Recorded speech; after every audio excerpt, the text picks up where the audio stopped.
Haacaaluu agar hirrifamu. Let's watch Haacaaluu. Eegni qeerroonni jigee Itoophiyaa jigdee kaase kaa. Yeah.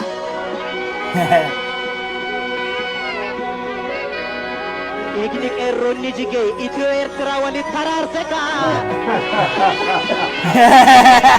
Nan sobee ijoollee Oromoo. Nan sobee ijoollee biyya koo. Eegni qeerroonni jigee.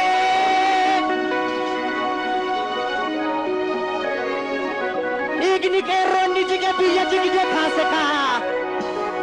Galma dhugaa ijaaruuf galma sobaa raase kaa. Alaabaa baawwan jira. Galma dhugaas lafeedhaan hin Oh, ijaaran. exactly, of course. He read it to me. Galma dhugaas jaaladhaan hin ijaaran na boru. Ilu abbaan boree. Utuma murtuu inoora abbaan horu. Otoo addaggee murtuu inoora abbaan horu. Inoora abbaan horu.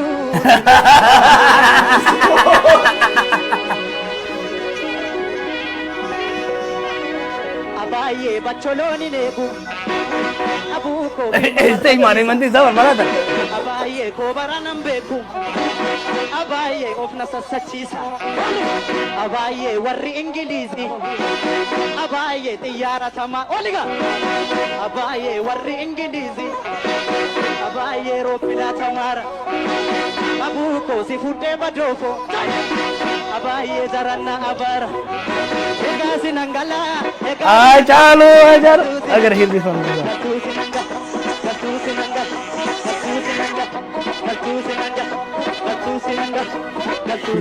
Dio. Abaayee bacholooni neeku. Abuukoo himma marrachiisa. Abaayee koobara nan beeku. Abaayee of sassachiisa. Abaayee akkanatti seete. Abuukoo koodii. Hello. Matrayasi.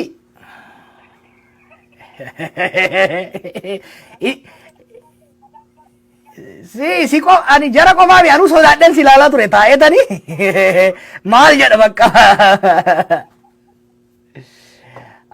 onnee koorraa naa dubbatte bo onnee koorraa lakka bo dhugaa har'a Oromoo hunda irraa dubbatte beektaa garaa Oromoo hunda waanuma jiru dubbatte.